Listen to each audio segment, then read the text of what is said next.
ஆசிரியர்கள் அனைவருக்கும் வணக்கம். இந்த கிளாஸில் நம்ம என்ன பார்க்க போகிறோம் அப்படின்னா ஸ்பெஷல் டெட்டுக்கான ரிவிஷன் கிளாஸ் வந்து பார்க்க போகிறோம். சரியா, நம்ம ஸ்பெஷல் டெட்டுக்கு இன்னும் வந்து ஒரு 2 வாரம் தான் வந்து டைம் வந்து இருக்குது. இந்த 2 வாரத்தில் நீங்கள் படித்தா கூட, அதாவது ரீகால் நல்லா வந்து பண்ணால் கூட உங்களால் மார்க் வந்து நல்லா வந்து ஸ்கோர் பண்ண முடியும். சரியா, அட்லீஸ்ட் இதுக்கு முன்னால் படிக்காதவங்க நம்ம கிளாஸை வந்து ஒரு டைமுக்கு 2 டைம் என்ன பண்ணுங்க அப்படின்னா காது கொடுத்து வந்து கேளுங்க. கண்டிப்பாக வந்து மார்க் வந்து நல்ல மார்க் வந்து ஸ்கோர் பண்ணலாம். நான் என்ன பண்ணியிருக்கேன் அப்படின்னு கேட்டால்6th ஹிஸ்ட்ரி வந்து கொண்டு வந்திருக்கேன். இந்த 6th ஹிஸ்ட்ரியில் நம்ம ஒரு கிளாஸில் வந்து முடிக்க முடியுமா அப்படின்னு சொல்லி தெரியாது. ஆனால் ஓரளவுக்கு நம்ம என்ன பண்ணலாம்னா ஒரு மணி நேரம் டைம் வந்து எடுத்துக்கலாம். சரியா, 1 மணி நேரம் டைம் வந்து எடுத்துக்கலாம். அந்த 1 மணி நேரத்தில் எவ்வளோ பார்க்க முடியுமோ அவ்வளோ வந்து பார்த்துக்கலாம். இன்னும் வந்து ஒரு 12 நாள் 13 நாள் டைம் வந்து இருக்குது. இந்த 12 நாள் 13 நாள் டைமில் அழகாக என்ன பண்ணலாம் அப்படின்னா சோஷியலில் சூப்பராக வந்து ரிவிஷன் வந்து பண்ணலாம். ஸோ நீங்கள் இதுக்கு முன்னால் படிச்சிருப்பீங்க, ரீகால் பண்ணுறதுக்கு இதை நீங்கள் என்ன பண்ணிக்கோங்க அப்படின்னா யூஸ் பண்ணிக்கோங்க. சரியா, அதே மாதிரி நம்ம இந்த ரீகால் பண்ணுற இந்த விஷயத்தை வந்து பார்த்திங்கன்னா நான் வந்து என்ன பண்ணியிருக்கேன் அப்படின்னா ஒரு மெட்டீரியலை வந்து போட்டிருக்கேன். அதாவது சோஷியலுக்கு வந்து மெட்டீரியலை வந்து போட்டிருக்கேன். யாருக்காவது தேவைப்படுது அப்படின்னா என்ன பண்ணலாம் அப்படின்னா வாங்கிக்கலாம். சரியா, ஸோ எப்படி இருக்கும் அப்படின்னா நம்ம இந்த மாதிரி தான் வந்து இருக்கும். நான் இப்போ எடுக்கிற கிளாஸ் வந்து இருக்கு இல்லையா, இது இந்த மாதிரி தான் வந்து இருக்கும். நான் என்ன பண்ணியிருக்கேன் அப்படின்னா அப்படியே வந்து ஒன்லைனராக வந்து உங்களுக்கு வந்து கொடுத்துருப்பேன். சரியா, ஸோ நீங்கள் வந்து ரீகால் பண்ணுறதுக்கு பெஸ்ட்டாக வந்து இருக்கும். அதேமாதிரி நம்ம காமெண்ட்டுக்கும் இது வந்து யூஸ் ஆகும். ஓகேவா, முக்கியமான பாயிண்ட்ஸ் எல்லாமே வந்து கவர் பண்ணிட்டேன். அதே மாதிரி இந்த மாதிரி தமிழுக்கும் நான் வந்து கொடுத்துருக்கேன். இலக்கியம் உரைநடைக்கு வந்து பார்த்திங்க அப்படின்னா தமிழுக்கு வந்து 1 நேரம் கொடுத்துருக்கேன். 6th 8th வரைக்கும். சோஷியலில் நம்மளுக்கு வந்து 6th 10th வரைக்குமே வந்து பார்த்திங்கன்னா உங்களுக்கு வந்து கவர் பண்ணி கொடுத்துருக்கேன். உங்களுக்கு அழகாக வந்து என்ன பண்ணியிருக்கா ஜாகிரபி, ஹிஸ்ட்ரி, ஓகேவா, அதுக்கப்புறம் வந்து பாலிட்டி, எக்கனாமி எல்லாமே வந்து கவர் பண்ணி கொடுத்துருப்பேன். ஸோ வேணுங்கிறவங்க காண்டாக்ட் நம்பர் வந்து கொடுத்துருக்கேன். அதை பார்த்துட்டு காண்டாக்ட் வந்து பண்ணிக்கோங்க. சரியா, ஏற்கனவே நான் வந்து அதுக்கான ப்ரைஸ் டீட்டெயில்ஸ் எல்லாமே சொல்லிட்டேன். சரி, ஓகே. இப்போ ஃபஸ்ட்டு பாடம் என்ன அப்படின்னா வரலாறு என்றால் என்ன அப்படிங்கிற ஒரு பாடம். சரியா, வரலாறு என்றால் என்ன, இதில் வந்து வளவளன்னு இருக்கும், அதெல்லாம் பார்க்கணும்னு அவசியம் இல்லை. நான் சொல்கிறது மட்டும் பாருங்கள் போதும். ஃபஸ்ட்டு வரலாறுனா என்ன, வரலாறுனா என்ன அப்படின்னா கடந்த கால நிகழ்வுகளோட அந்த பதிவு தான் என்ன சொல்லுவாங்கன்னா வரலாறுன்னு சொல்லுவாங்க. ஓகே, வரலாறு அப்படிங்கிற எந்த வார்த்தையிலேருந்து எடுத்தாங்க, ஹிஸ்ட்ரி அப்படிங்கிற வார்த்தை. வரலாறுங்கிறது ஹிஸ்ட்ரி. சரியா, இந்த ஹிஸ்ட்ரி அப்படிங்கிறது ஒரு கிரேக்க வேர்ட்லேருந்து எடுத்தாங்க. கிரேக்க சொல் என்ன அப்படின்னா ஹிஸ்டோரியா அப்படிங்கிறது. என்ன வேர்டு, ஹிஸ்டோரியா அப்படிங்கிறது. சரியா, என்ன அர்த்தம், விசாரிப்பதன் மூலம் கற்றல். இந்த ஹிஸ்ட்ரிக்கு என்ன அர்த்தம், விசாரிப்பதன் மூலம் கற்றல் அப்படிங்கிறது அர்த்தம். நாணயங்கள் பற்றிய படிப்பு என்ன சொல்லுவாங்கன்னா நாணயவியல் சொல்லுவாங்க. அதே மாதிரி எழுத்து பொறிப்புகள் பற்றிய படிப்பு என்ன சொல்லுவாங்க அப்படின்னு கேட்டால் கல்வெட்டியல் அப்படின்னு சொல்லுவாங்க. சரியா, அடுத்து பாருங்கள், நான் இதில் வந்து முக்கியமானதை மட்டும் நான் சொல்கிறேன். நான் ஒரு சில இதை ஸ்கிப் பண்ணிடுறேன். ஓகேவா, எது தேவையில்லை அதை வந்து ஸ்கிப் பண்ணிடுறேன். யாரோட ஆட்சியில் புத்த மதம் இந்தியா ஃபுல்லாக பரவுச்சு அப்படின்னா முக்கியமாக ஆசியாவில் நிறையா பகுதிகளுக்கு வந்து பரவுச்சு அப்படின்னா அசோகர் காலத்தில். யார் காலத்தில், அசோகர் காலத்தில். சரியா, அசோகர் பொறுத்த வரைக்கும் கலிங்க போர் அப்படிங்கிற ஒரு போர் வந்து நடந்திருக்கும். கலிங்க போர், அந்த கலிங்க போரை பார்த்து தான், அதாவது அவர் தான் வந்து கலிங்க போரை நிகழ்த்திருப்பார். நிறைய பேர் வந்து இறந்து போயிருப்பாங்க. அதனால் என்ன பண்ணிப்பாருன்னா மனசு வந்து மாறி இருப்பார். மனசு மாறி பௌத்தத்தை தழுவிருப்பார். சரியா, ஸோ அசோகர் போர் தொடுப்பதே அதோட கைவிட்டார். எது, கலிங்க போருக்கு அப்புறம். உலகத்தில் ஃபஸ்ட்டு விலங்குகளுக்காக ஒரு மருத்துவமனை அமைச்சார் அப்படின்னா அது யார் அப்படின்னா அசோகர் தான். சரியா, தேசிய கொடியில் 24 அந்த சக்கரம் வந்து இருக்கு இல்லையா, அந்த ஆரக்கால் சக்கரம், அது எங்கேருந்து எடுத்தாங்க, சாரநாத் கட்சூன்லேருந்து எடுத்தாங்க. அசோகர் காலத்தில் தான். தி search for the India's last emperor, இந்த நூலோட ஆசிரியர் யார், தி search for the India's last emperor, இந்த நூலோட ஆசிரியர் யார் அப்படின்னா சார்லஸ் ஆலன் அப்படிங்கிற ஒருத்தர். இது யாரை பற்றின நூல், அசோகர் பற்றின நூல். சரியா, போதும். இந்த பாடத்தில் நம்மளுக்கு இவ்வளோ விஷயங்கள் போதுமானது. அடுத்து வந்து பாருங்கள், மனிதர்களின் பரிணாம வளர்ச்சி அப்படிங்கிற ஒரு பாடம். தொடக்கால மனிதன் எங்கே வந்து தோன்றுனா, ஆப்பிரிக்கா தான் நம்மளுக்கு வந்து ஸ்டார்டிங்கு. சரியா, கிழக்கு ஆப்பிரிக்காவில் வந்து தோன்றியிருக்கான். அவனுக்கு பேர் என்ன சொல்கிறாங்கன்னா ஆஸ்ட்ரலோபித்திகஸ். சரியா, ஆஸ்ட்ரலோபித்திகஸ் அப்படிங்கிறது அவனுக்கு பேர். அதே மாதிரி இவன் எப்படி இருக்கான், நம்ம வந்து குரங்குல தான் மனுஷன் வந்து வந்தான்னு சொல்கிறாங்க இல்லையா, மனிதனும் குரங்கும் சேர்ந்து இருக்கிற மாதிரி வந்து இருக்கும். அதே மாதிரி இவன் தான் என்ன பண்ணுறான், நடக்க வந்து கற்றுக்கிட்டான். அதுக்கப்புறம் வந்து பாருங்கள் ஹோமோ ஹெபிலிஸ். இப்போ இந்த ஆஸ்ட்ரலோபித்திகஸ் அப்படிங்கிறது தொடக்கால மனிதன். அதுக்கப்புறம் வராங்க பாருங்கள் ஹோமோ ஹெபிலிஸ். இது தொடக்கால மனிதன். எப்படி அப்படின்னா அதுக்கப்புறம். சரியா, 2.3 1.4 மில்லியன் ஆண்டுகளுக்கு முன்னால். அடுத்து ஹோமோ எரக்டஸ். பாருங்கள், இந்த ஹோமோ ஹெபிலிஸ் நம்ம ஆண்டுகள்லாம் வந்து மைண்டில் வச்சுக்கணும்னா டைம் வந்து கிடையாது நம்மளுக்கு. ஸோ ஹோமோ ஹெபிலிஸ் அப்படின்னா தொடக்கால மனிதன் ஸ்டார்ட் பண்ணுறது. அதுக்கு முன்னாலே ஆஸ்ட்ரலோபித்திகஸ் அப்படின்னு சொல்லி சொல்கிறோம். ஓகேவா, அடுத்து ஹோமோ ஹெபிலிஸ், அடுத்து ஹோமோ எரக்டஸ். இந்த ஹோமோ எரக்டஸ் டைமில் தான் என்ன பண்ணுறாங்க அப்படின்னா நெருப்பு வந்து தெரிஞ்சுக்கிறாங்க. சரியா, அடுத்து நியாண்டர்தால் பொறுத்த வரைக்கும் இறந்தவர்களை புதைக்க ஆரம்பிக்கிறாங்க, நியாண்டர்தால். அடுத்து ஹோமோ சேப்பியன்ஸ். ஹோமோசேப்பியன்ஸ் தான் மனிதர்கள் அப்படின்னு சொல்லி சொல்லுவாங்க, முழுமையான மனிதர்கள் அப்படின்னு சொல்லிட்டு. ஏன் அப்படின்னா சுயமாக சிந்திக்கிற தன்மை யாருக்கு வந்திருக்கு? ஹோமோசேப்பியன்ஸ் தான் வந்திருக்கு. ஓகேவா? அதே மாதிரி ஆப்பிரிக்காவில் தான் மனிதன் வந்து தோன்றுனா, அங்கேருந்து அப்படியே இடம்பெயர ஆரம்பிச்சிட்டான். எங்கே? ஐரோப்பாவுக்கு இடம்பெயர ஆரம்பிச்சிட்டான். ஐரோப்பா ப்ளஸ் ஆசியா. அடுத்து குரோமேக்னான்ஸ் அப்படிங்கிறது நவீன மனிதன். சரியா? நவீனம் நம்ம கிடையாது. நவீன மனிதன்னா இந்த கருவிகள் எல்லாம் உருவாக்க ஆரம்பித்த அந்த காலத்தில் உள்ள அந்த மனிதன் குரோமேக்னான்ஸ் அப்படிங்கிறது. அடுத்து தொல்லியல்லாம் என்னென்னு உங்களுக்கு தெரியும். ஓகே, மனிதர்கள் பரிணாம வளர்ச்சியை பற்றி படிக்கிறது என்ன சொல்லுவாங்கன்னா மானுடவியல், அதாவது ஆந்த்ரோபாலஜி அப்படின்னு சொல்லுவாங்க. என்ன சொல்லுவாங்க? ஆந்த்ரோபாலஜி அப்படின்னு சொல்லிட்டு. மானுடவியல் அப்படிங்கிறது 2 வார்த்தையிலேருந்து பெறப்பட்டது. என்னது? கிரேக்க வார்த்தை. என்ன வார்த்தை? கிரேக்க வார்த்தை. ஒன்று ஆந்த்ரோபோஸ், இன்னொன்று லோகோஸ் அப்படிங்கிறது. ஆந்த்ரோபோஸ் அப்படின்னா என்னது? மனிதன். லோகோஸ்னால் என்ன? எண்ணங்கள் அப்படிங்கிறது. அடுத்து குகையில் வாழ கற்றுக்கொண்ட மனிதன் குரோமேக்னான்ஸ். சரியா? குரோமேக்னான்ஸ். இவங்க வாழ்ந்த சான்றுகள் எங்கே இருக்குது அப்படின்னா ஃப்ரான்ஸில் லாஸ்காஸ் அப்படிங்கிற இடத்துல வந்து இருக்குது. ஃப்ரான்ஸில் லாஸ்காஸ் அப்படிங்கிற இடத்துல இருந்து இருக்குது. அடுத்து வந்து பாருங்கள், நம்ம இது முக்கியமான ஒன்று, தீப்பெட்டியை பயன்படுத்தாமல் இப்போயும் நெருப்பை வந்து உருவாக்குறாங்க. எங்கே உருவாக்குறாங்க? தமிழ்நாட்டில் நீலகிரியில் வந்து உருவாக்குறாங்க. தமிழ்நாட்டில் பழங்கால பாறை ஓவியம், அதாவது கீழ்வலை பழங்கால பாறை ஓவியம் எங்கே இருக்குது அப்படின்னா விழுப்புரத்தில் வந்து இருக்குது. சரி, அந்த பிளேஸ் வந்து தெரிஞ்சுக்கோங்க. உசிலம்பட்டி மதுரை, குமுதிபதி கோவை, மாவடைப்பு கோவை, பொறிவரை கரிக்கையூர் நீலகிரி அப்படிங்கிறது. இதெல்லாம் வந்து ஓவியங்கள் காணப்பட்ட பிளேசஸ். அடுத்தது பாருங்கள் அவங்களோட வாழ்விடங்கள். இதெல்லாம் முக்கியமான ஒன்று. ஆஸ்ட்ரலோபித்திகஸ் பொறுத்த வரைக்கும் கிழக்கு ஆப்பிரிக்கா. எந்த பிளேஸு? கிழக்கு ஆப்பிரிக்கா. அடுத்து ஹோமோ ஹெபிலிஸ் பொறுத்த வரைக்கும் தென்னாப்பிரிக்கா. ஹோமோ ஹெபிலிஸ் எங்கே? தென்னாப்பிரிக்கா. Homo erectus Africa Asia. Neanderthal Eurasia. Neanderthal என்ன பண்ணுறாங்க? யுரேஷியானா என்ன? ஐரோப்பாவும் ஆசியாவும். Cro-Magnons France. பீகிங் மனிதன் சீனா. Homo sapiens Africa. ஹைடல்பர்க் மனிதன் லண்டன் அப்படிங்கிறது. சரியா? அவ்வளோதான். இதை மட்டும் ஒரு 2-3 டைம் வந்து ரீகால் வந்து பண்ணுங்கள். அடுத்து சிந்து சமவெளி நாகரிகம், முக்கியமான ஒரு பாடமாக பிடிச்சலாம். சிந்து சமவெளி நாகரிகம் பொறுத்த வரைக்கும் சிந்து சமவெளி நாகரிகம்னாலே 2 ஏரியா தான் வந்து அதிகமாக வந்து நம்ம வந்து பார்ப்போம். என்னென்ன? ஒன்று ஹரப்பா, இன்னொன்று மொஹஞ்சதாரோ. ஹரப்பா நகரம் இருக்கு இல்லையா, அல்லது ஹரப்பா நாகரிகம் அப்படின்னு சொல்லுவாங்க. இந்த ஹரப்பா நாகரிகத்தோட இடிபாடுகளை ஃபஸ்ட்டு தன்னோட நூலில் விவரித்தவர் யார் அப்படின்னா சார்லஸ் மேஷன். அவர் பேர் என்னது? சார்லஸ் மேஷன். ஹரப்பானா என்ன அர்த்தம்? புதையுண்ட நகரம் அப்படிங்கிறது அர்த்தம். ஹரப்பானா என்ன அர்த்தம்? புதையுண்ட நகரம் அப்படிங்கிறது அர்த்தம். அதுமாதிரி ஹரப்பாவுக்கும் மொஹஞ்சதாரோவுக்கும், ஹரப்பா ஒரு ஏரியா, மொஹஞ்சதாரோ ஒரு ஏரியா, 2க்கும் வந்து பொதுவான அம்சங்கள் இருக்குது அப்படின்னு சொல்லி சொன்னவர் யார் அப்படின்னா சர் ஜான் மார்சல். சரியா? 1924 இந்திய தொல்பொருள் ஆய்வுத்துறையோட இயக்குநராக இருந்தவர் யார் அப்படின்னா சர் ஜான் மார்சல். இவர் தான் வந்து பொதுவான அம்சம் இருக்குது அப்படின்னு சொல்லியிருக்காரு. இந்திய தொல்லியல் துறை, அதாவது ஆர்கியாலஜிக்கல் சர்வே ஆஃப் இந்தியா அப்படின்னு சொல்லுவாங்க, ASI அப்படின்னு சொல்லுவாங்க. எப்போ உருவாக்குனாங்க அப்படின்னா 1861 வந்து உருவாக்குனாங்க. 1861. அதுமாதிரி முதல் நில அளவையாளர் யாருன்னு கேட்டால் அலெக்சாண்டர் கன்னிங்காம். யார்? Alexander Cunningham. சரியா? அடுத்து இந்த ASI இருக்கு இல்லையா, ஆர்கியாலஜிக்கல் சர்வே ஆஃப் இந்தியா, இதோட தலைமையகம் எங்கே இருக்குது அப்படின்னா டெல்லியில் வந்து இருக்குது. ஓகேவா? அதே மாதிரி நம்ம பிரிட்டிஷ்காரன் தான் நம்மளுக்கு என்ன பண்ணான் அப்படின்னா ட்ரெயின் ட்ராக் வந்து போடுறான். அதாவது முதல் ட்ரெயின் ட்ராக் வந்து போடுறான். எப்போ போடுறான் அப்படின்னா 1856 வாக்கில் வந்து போட்டான். எங்கே? லாகூர்லேருந்து கராச்சிக்கு ஒரு ரயில் பாதை வந்து அமைக்கிறான். அதுக்கு முன்னாடியே வந்து ஆரம்பிச்சிட்டான். பட் லாகூர்லேருந்து கராச்சிக்கு அப்போ தான் வந்து ஆரம்பிக்கிறான். அப்போ என்ன பண்ணுறது அப்படின்னு கேட்டால் அவனுக்கு சுட்ட செங்கற்கள் வந்து கிடச்சிச்சு. எப்போ? 1856. எந்த பிளேஸு? லாகூருக்கும் கராச்சிக்கும் இடையில. நாகரிகம் அப்படிங்கிற அந்த வார்த்தை எந்த வார்த்தையிலிருந்து பெறப்பட்டது அப்படின்னா சிவிஸ் அப்படிங்கிற வார்த்தை. சிவிஸ் அப்படிங்கிறது ஒரு லத்தீன் வார்த்தை. சிவிஸ்னால் என்ன அர்த்தம்? சிவிஸ்னால் நகரம் அப்படிங்கிறது அர்த்தம். அதே மாதிரி சிந்து சமவெளி நாகரிகம் எந்த காலத்தை சேர்ந்தது அப்படின்னா வெண்கல காலம், இல்லைன்னா உலோக காலம் அப்படின்னு சொல்லலாம். பாருங்கள், சார்லஸ் மேஷன் அப்படிங்கிற ஒருத்தர் வந்து இருக்கார். சார்லஸ் மேஷன் வந்து இருக்கார். இவர் என்ன சொல்கிறார் அப்படின்னா அந்த நகரத்தோட இடிபாடுகள் வந்து பார்த்துருப்பார். அதை பார்த்துட்டு என்ன சொல்கிறார் அப்படின்னா அந்த பாலடைந்த செங்கற்கோட்டை உயரமான சுவர்களோட கோபுரங்களோட ஒரு மலை மீது கட்டப்பட்டுள்ளது போன்ற இருந்துச்சு அப்படின்னு சொல்லிட்டு ஹரப்பா இருந்ததுக்கான ஆதாரத்தை இவர் வந்து வைக்கிறார். யார்? சார்லஸ் மேஷன் வந்து வைக்கிறார். சிந்து சமவெளி நாகரிகத்தோட காலம் என்ன அப்படின்னா கிமு 3300 1900. ஒரு சில இடத்துல 1800, ஒரு சில இடத்துல 1700 வந்து கொடுத்துருப்பாங்க. ஆனால் மெஜாரிட்டி 1900 தான் வரும். கிமு 3300 1900. அதுமாதிரி பழமையான நாகரிகம் எதுன்னு கேட்டால் மெசபடோமிய நாகரிகம். என்ன நாகரிகம்? மெசபடோமிய நாகரிகம். அதுக்கப்புறம் 2வது எது அப்படின்னு கேட்டால் சிந்து சமவெளி நாகரிகம். சரியா? அடுத்ததான் எகிப்து நாகரிகம் வரும், சீன நாகரிகம் வரும். சிந்து சமவெளி நாகரிகத்தோட பரப்பு எவ்வளவு? கிட்டத்தட்ட 13 லட்சம் சதுர கிலோமீட்டர். சரியா? மக்கள் ஓகே, அவங்க வந்து வெண்கல காலம் அப்படி சொல்லுவாங்க. இதெல்லாம் வந்து சப்பையான ஒரு இது. சிந்து சமவெளி நாகரிகத்தோட முன்னோடி அப்படின்னு சொல்லி சொல்லுவாங்க. இது முக்கியமான ஒன்று.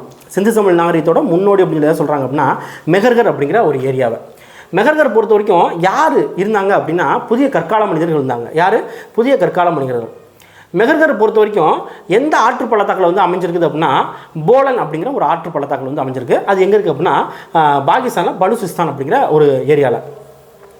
ஹரப்பா பொறுத்த வரைக்கும் 2 திட்டமிட்ட நகர அமைப்பாக வந்து பிரிச்சிருப்பாங்க. ஒன்று மேல் நகர அமைப்பு, இன்னொன்று கீழ் நகர அமைப்பு அப்படின்னு சொல்லுவாங்க. சரியா, மேல் நகர அமைப்பு பொறுத்த வரைக்கும் என்ன இருக்குது அப்படின்னா பெருங்குளமும் தானிய களஞ்சியும் இருக்கும்.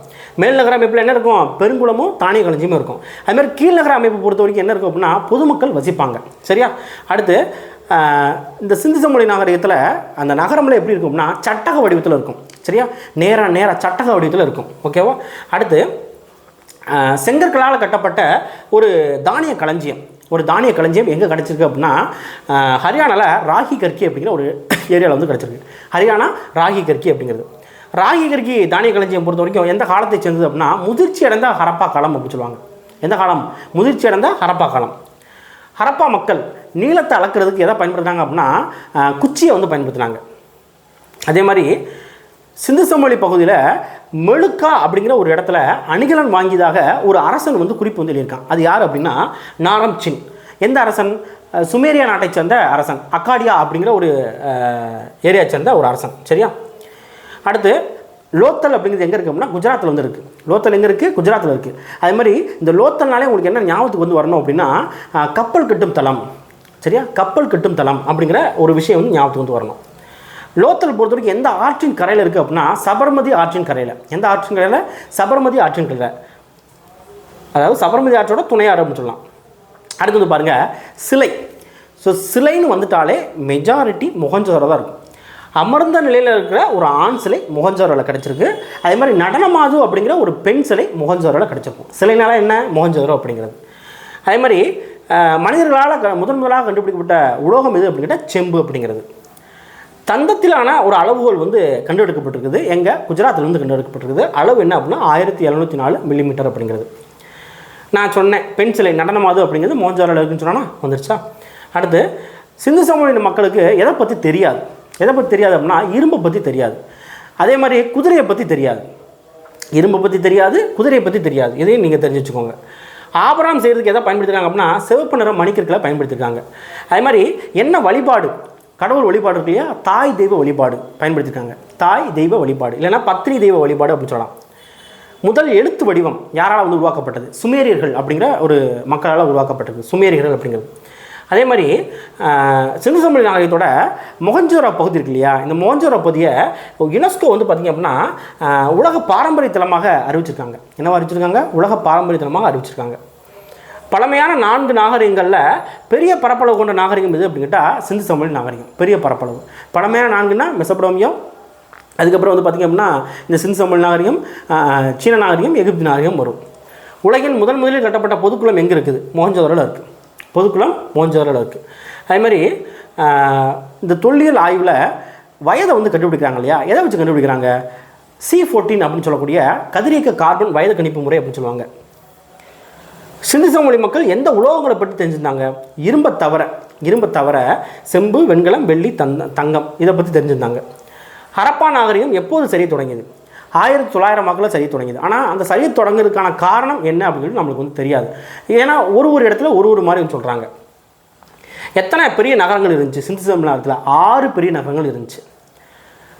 பழமையான நாகரிகம் இது மெசபடோமிய நாகரிகம். நான் சொன்னேன் இல்லையா, ஃபஸ்ட்டு மெசபடோமியா தான் வரும் அப்படின்னு சொல்லிட்டு. குதிரையை பற்றி அவங்களுக்கு வந்து தெரியாது. ஓகேவா, அடுத்து மேற்கில் சிந்து சமவெளி நாகரிகத்தில் மேற்கில் வந்து பார்த்திங்கன்னா பலுசிஸ்தானோட மக்ரான் கடற்கரை வரைக்கும் இருக்குது. அதோட பரப்பளவு மேற்கில் பலுசிஸ்தானில் மக்ரான் கடற்கரை வரைக்கும், கிழக்கில் காக்ரா நதி பள்ளத்தாக்கு வரைக்கும் வந்து இருக்குது. சரியா, வடகிழக்கில் ஆப்கானிஸ்தான் வரைக்கும், தெற்கில் மகாராஷ்டிரா வரைக்கும். அதே மாதிரி இந்த நாகரிகம் பாருங்கள், மெசபடோமியா பொறுத்த வரைக்கும் 3500 2000 காலம் வரும்.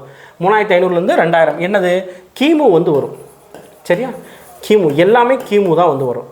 சிந்து சமவெளி 3300 1900, எகிப்து 3100 1100, சீன நாகரிகம் 1700 1122 அப்படிங்கிறது. அவ்வளோதான். சிந்து சமவெளி நாகரிகத்துக்கு இவ்வளோ படிச்சுக்கிட்டால் போதுமானது. சரியா, அடுத்து வந்து பாருங்கள் பண்டைய நகரங்கள். ஸோ பண்டைய நகரங்கள் பொறுத்த வரைக்கும் நான் சொல்கிற விஷயங்கள் மட்டும் காதில் நல்லா வந்து கேளுங்க போதும் அப்படின்னு சொல்லிட்டு நான். சரியா, தொன்மையான நாகரிகம் அது மெசபடோமியா நாகரிகம். பூம்புகார் துறைமுகத்தில் வாணிகம் வந்து நடந்துச்சு அப்படின்னு சொல்லிட்டு எந்த நூல்லாம் சொல்லுது அப்படின்னா பட்டினப்பாலை, சிலப்பதிகாரம், மணிமேகலை. பட்டினப்பாலை, சிலப்பதிகாரம், மணிமேகலை. பூம்புகாரோட சிறப்பை பற்றி பேசுகிற நூல் எது அப்படின்னு கேட்டால் சிலப்பதிகாரம். சிலப்பதிகாரம்லாம் ரெண்டு விஷயம் வந்து வரும். ஒன்று மதுரையை பற்றி பேசும், இன்னொன்று பூம்புகார் பற்றி பேசும். சரியா? ரைட். எந்த நகரத்து வணிகர்கள் நேர்மைக்கும் நியாயத்திற்கும் பெயர் பெற்றவர்களாக விளங்கினர்? எந்த நகரம் அப்படின்னா பூம்புகார் அப்படின்னு சொல்லலாம். அதே மாதிரி இந்த வணிகர்களோட நேர்மையை பற்றி பேசுகிற நூல் எது அப்படின்னு கேட்டால் பட்டினப்பாலை. நீங்கள் 6th தமிழ் பார்த்துருந்தீங்கன்னா தெரியும், நான் அழகாக சொல்லியிருப்பேன். கொள்வதும் குறைபடாது, கொடுப்பதும் அப்படின்னு சொல்லிட்டு ஒரு லைன் வந்து வரும். சரியா? அதே மாதிரி நடுவு நின்ற நன்னஞ்சிரோர் அப்படின்னு சொல்லிட்டு பட்டினப்பாலை பேசியிருக்கோம். ஸோ இந்த நேர்மையை பற்றி, வணிகர்களோட நேர்மையை பற்றி பேசுகிறது என்ன? பட்டினப்பாலை அப்படிங்கிறது. பட்டினப்பாலையோட ஆசிரியர் கடலூர் உருத்திரங்கனார் வந்து இருக்கார். கடலூர் உருத்திரங்கனார் பொறுத்த வரைக்கும் எந்த நூற்றாண்டை சேர்ந்தவர் அப்படின்னா கிமு 2ஆம் நூற்றாண்டை சேர்ந்தவர். கிமு 2ஆம் நூற்றாண்டு. பூம்புகாருக்கு வேறு என்ன பேர் இருக்குது? புகார் இருக்குது, காவிரி பூம்பட்டினம் இருக்குது. என்ன இருக்குது? புகார், காவிரி பூம்பட்டினம். அதுமாதிரி பூம்புகார் யாரால் வந்து ஆட்சி செய்யப்பட்டது? யாரால் அப்படின்னா சோழர்களால் ஆட்சி செய்யப்பட்டது. அதுமாதிரி துறைமுகமாக விளங்கியிருக்குது. இறக்குமதி என்னென்னலாம் பண்ணியிருக்காங்க அப்படின்னா கடல் வழியாக குதிரை வந்து இறக்குமதி வந்து பண்ணியிருக்காங்க. சரியா? தரை வழியாக கருமிளகு, வடமலையிலேருந்து தங்கம் வந்து இறக்குமதி பண்ணியிருக்காங்க. அதேமாதிரி மேற்குத்தொடர்ச்சி மலையை பொறுத்த வரைக்கும் சந்தனம் வந்து இறக்குமதி பண்ணியிருக்காங்க. தென்கடல் பகுதியை பொறுத்த வரைக்கும் முத்து, கிழக்கு பகுதியை பொறுத்த வரைக்கும் பவளம், ஈழம் பொறுத்த வரைக்கும் உணவுப் பொருட்கள். அடுத்து பூம்புகார் நகர வாழ்க்கையை விளக்குகின்ற நூல்கள் என்ன அப்படின்னா சிலப்பதிகாரத்தில் புகார் காண்டம், பட்டினப்பாலை. நம்ம ஏற்கனவே வந்து பார்த்தோம். எக்ஸ்ட்ராவாக வந்து இங்கே நகர வாழ்க்கையை பற்றி பேசியிருக்காங்க. அங்கே வந்து மணிமேலை வந்து பார்த்துருப்போம். சங்கம் வளர்த்த நகரம் அப்படின்னு எதை சொல்கிறாங்க? மதுரையை சொல்கிறாங்க. சங்கம் வைத்து தமிழ் வளர்த்த நகரம் மதுரை அப்படிங்கிறது. சிலப்பதிகார நாயகி யார்? கண்ணகி. நாயகி. சரியா? அதாவது ஹீரோயின் யார் அப்படின்னா கண்ணகி. ஹீரோ யார்? கோவலன். ஹீரோயினோட அப்பா யார் அப்படின்னு கேட்டால் மாநாயக்கன். சரியா? யார்? மாநாயக்கன். அதே மாதிரி ஹீரோ இருக்கார் இல்லையா, கோவலன், அவரோட அப்பா பேர் என்ன அப்படின்னா மாசாத்தூன் அப்படிங்கிறது வரும். சரியா? இப்போ மாநாயக்கன்னா பெருங்கடல் வாணிகன் அப்படிங்கிறது அர்த்தம். மாசாத்தூன் அப்படின்னா பெருவணிகன் அப்படிங்கிறது அர்த்தம். சரியா? ரைட். அடுத்து பெருவணிகர்களும் பெருங்கடல் வணிகர்களும் நிறைந்த பகுதியாக விளங்கிய பகுதி என்ன அப்படின்னா பூம்புகார். அதே மாதிரி மதுரையை ஆட்சி செய்தவர்கள் யார் அப்படின்னா பாண்டியர்கள், சோழர்கள், களப்பிரர்கள். யார்? பாண்டியர்கள், சோழர்கள், களப்பிரர்கள். அடுத்தது பாருங்கள், கடைச்சங்க காலத்தில் தமிழ் பணி செய்த புலவர்கள் எத்தனை பேர்? கடைச்சங்க காலத்தில். சரியா? முதற்சங்கம், இடைச்சங்கம், கடைச்சங்கம் அப்படின்னு சொல்லுவாங்க. அதில் கடைச்சங்கத்தில் 49 பேர் வந்து வேலை வந்து பார்த்துருக்காங்க. ரோமானிய நாணயங்கள் தயாரிக்கிற தொழிற்சாலை எங்கே இருந்திருக்கு? மதுரையில் இருந்திருக்கு. மதுரையில் ரோமானிய நாணயங்கள் தயாரிக்கிற தொழிற்சாலை இருக்குது.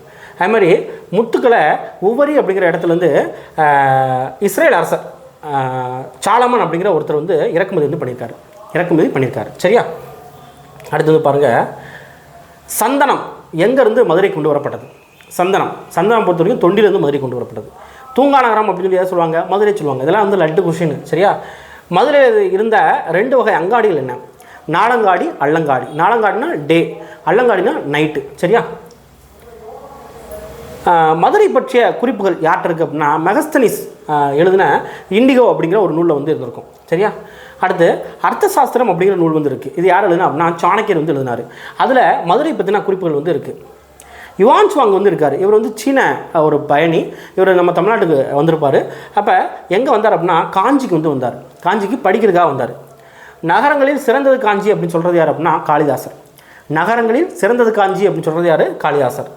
கல்வியில் கரையில்லாத காஞ்சி சொல்கிறது யார் அப்படின்னா திருநாவுக்கரசர். கல்வியில் கரையில்லாத காஞ்சி திருநாவுக்கரசர்.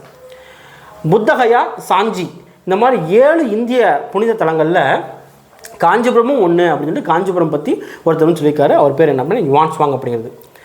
தொண்டை நாட்டில் மிக பழமையான நகரம் எது அப்படின்னா காஞ்சி. தொண்டை நாட்டில், அதாவது பல்லவர்கள் ஆட்சி பண்ண நாடு தான் தொண்டை நாடு அப்படின்னு சொல்லுவாங்க. அங்கே மிக பழமையான நகரம் எது அப்படின்னு கேட்டால் காஞ்சி. கோயில்களின் நகரம் காஞ்சி. கோயில்களின் நகரம் காஞ்சி. சரியா? அடுத்து கைலாசநாதர் கோயில் எங்கே இருக்குது? காஞ்சிபுரம். காஞ்சி கைலாசநாதர் கோயில் கட்டினது யார்? ராஜசிம்மன், பல்லவ மன்னன் ராஜசிம்மன். அது மாதிரி மணிமேகலை இருக்காங்க இல்லையா, மணிமேகலை தன்னோட இறுதி காலத்தை எங்கே கழிச்சாங்க அப்படின்னா காஞ்சிபுரத்தில் கழிச்சாங்க. ஏரிகளின் மாவட்டம் எது? காஞ்சி. கோயில்களின் மாவட்டம் எது? காஞ்சி. கோயில்களின் நகரம் எது? காஞ்சி. ஏரிகளின் மாவட்டம் எது? காஞ்சி. சரியா? 6500 ஆண்டுகளுக்கும் பழமையான நகரத்தின் நகரம் என்ன? ஈராக். அப்படிங்கிறது. தமிழர்களோட நீர் மேலாண்மையை விளக்குபவை என்ன அப்படின்னா கல்லணையும் காஞ்சிபுரம் ஏரிகளும். சரியா? கல்லணை தான் மெயின். சரியா? கீழடி அகலாளோட தொடர்புடைய நகரம் என்ன? மதுரை அப்படின்னு கொடுத்துருக்காங்க. மதுரை அப்படின்னு சொல்லிட்டு. ஆனால் கீழடி எந்த பகுதியில் இருக்குன்னா சிவகங்கையில் வந்து இருக்குது. அடுத்து வந்து பாருங்கள், சோழ நாடு என்ன உடைத்து? சோறு உடைத்து. பாண்டிய நாடு முத்துடைத்து. சேரநாடு வேலை முடித்து, தொண்டை நாடு சான்றோடு வைத்து அப்படிங்கிறது. அதாவது இதெல்லாம் வந்து அதிகமாக வந்துருக்குது. சோழ நாடு சோறு உடைத்து அப்படின்னா அங்கே என்ன பண்ணுறாங்க, அதிகமாக விவசாயம் வந்து பண்ணுறாங்க அப்படிங்கிறது அர்த்தம். அதுமாதிரி பாண்டி நாடு முத்துடைத்து, முத்து அதிகமாக வந்து உற்பத்தி பண்ணுறாங்கன்னு அர்த்தம். சேரநாடு வேலை முடித்து, வேலைன்னா என்ன அப்படின்னா யானை, ஓகேவா, யானை வந்து அதிகமாக இருக்குது. தொண்டை நாடு சான்றோடு வைத்து, சான்றோர்னா என்ன, கல்வி, நல்லா படித்தவங்க, ஓகேவா, அவ்வளோதான், முடிஞ்சு போச்சு, போதும், இவ்வளோ போதும். அடுத்து பாருங்கள், தென்னிந்தியாவில் பெருங்கற்கால பண்பாடு. பெருங்கற்காலம் அப்படின்னா மெகலித்திக் ஏஜ் அப்படின்னு சொல்லுவாங்க. மெகலித் அப்படிங்கிறது கிரேக்க மொழிச்சொல். அதே மாதிரி மெக அப்படின்னா பெரிய, லித் அப்படின்னா கல், அதாவது மெக அப்படின்னு சொல்ல முடியாது, மெகா அப்படிங்கிறது. சரியா? அடுத்து ஆதிச்சநல்லூர் எந்த மாவட்டத்தில் இருக்குது? ஆதிச்சநல்லூர் தூத்துக்குடியில் இருக்குது. சரியா? தந்தத்தால் செய்யப்பட்ட பகடை எங்கே எடுத்திருக்காங்க, எங்கே அப்படின்னா கீழடியில் எடுத்திருக்காங்க.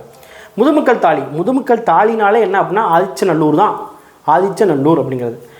ரோம் நாட்டை சேர்ந்த பழங்கால தொல்பொருட்கள் எங்கே நடைபெற்ற அளவில் கிடச்சிருக்குது, கீழடியில். அதே மாதிரி பெரிப்ளஸ் அப்படிங்கிற ஒரு நூல் வந்து இருக்குது. சரியா? பெரிப்ளஸ் அப்படிங்கிறது ஒரு நபர். தீபருப்ப இந்தியாவிலேருந்து எஃகு ரோம் நாட்டிற்கு ஏற்றுமதி செய்யப்பட்டது. இதை பற்றியும் அலெக்சாண்ட்ரியா துறைமுகத்தில் இதுக்கு மேலே வரி விதிச்சிருக்காங்க அப்படின்னு சொல்லியும் பெரிப்ளஸ் வந்து குறிப்பிட்டிருக்கிறார். சரியா? அடுத்து இரும்பு உருக்கப்பட்டதுக்கான சான்று எங்கே கிடச்சிருக்கு அப்படின்னா பையம்பள்ளியில் கிடச்சிருக்கு. இரும்பு பையம்பள்ளி, ஓகேவா, உருக்கப்பட்டதுக்கான சான்று. அடுத்து ஈரோடு மாவட்டத்தில் கொடுமணல் அப்படிங்கிற ஒரு பிளேஸ் வந்து இருக்குது. அந்த கொடுமணல் அப்படிங்கிற பிளேஸு 10 அப்படிங்கிற ஒரு நூலில் வந்து இடம்பெற்றிருக்குது. கற்திட்டைகள், தமிழ்நாட்டில் கற்திட்டைகள் அப்படிங்கிறது வீரராகவபுரம் அப்படிங்கிற ஒரு ஏரியாவில் வந்து இருக்குது. அடுத்து கும்மாள மருதுப்பட்டியில் இருக்குது. சரியா? இப்போ வீரராகவபுரம் காஞ்சிபுரம், கும்மாள மருதுப்பட்டி பொறுத்த வரைக்கும் திண்டுக்கல்ல, நரசிங்கம்பட்டி பொறுத்த வரைக்கும் மதுரையில் வந்து இருக்குது. இதெல்லாம் கற்திட்டைகள் காணப்படுற இடங்கள் அப்படின்னு சொல்லலாம். நடுகர்கள்னால் என்ன, இறந்து போன வீரனின் நினைவாக நடப்படுற கல் தான் நடுகள் அப்படின்னு சொல்லுவாங்க. அதே மாதிரி இது வந்து பார்த்திங்க அப்படின்னா வீரனோட நினைவை போற்றும் விதமாக, ஓகேவா, அதே மாதிரி நினைவு கற்கள் அப்படின்னு சொல்லுவாங்க, மென்கிர் அப்படின்னு சொல்லுவாங்க. இது என்ன அப்படின்னா ஒரே கல்லிலான தூண், அதுக்கு பேர் தான் மென்கிர் அப்படின்னு சொல்லுவாங்க. மென்கிர்னா என்ன, மென்னா கல், கிர்னா நீளமான அப்படிங்கிற அர்த்தம். அரிசி நிரம்பிய பானை எங்கே வந்து எடுத்துருக்காங்க, பொருந்தல் எடுத்துருக்காங்க. அரிசி நிரம்பிய பானை பொருந்தல். கீழடியில் அகலாய்வு பண்ணியிருக்காங்க இல்லையா, அதெல்லாம் எந்த காலத்தை சேர்ந்தது, கிமு 200 காலத்தை சேர்ந்தது. கிமு 200 அப்படிங்கிறது. பையம்பள்ளி, பையம்பள்ளி எடுத்தது என்ன, கிமு 1000 காலகட்டத்தை சேர்ந்தது. அப்போ எது எங்கே பழைய பொருட்கள், இந்த கீழடி தான் பழைய பொருட்கள். அடுத்து வந்து பாருங்கள், சுழல் அச்சுக்கள் எங்கே கண்டெடுக்கப்பட்டிருக்குது, கொடுமணலில் கண்டெடுக்கப்பட்டிருக்குது.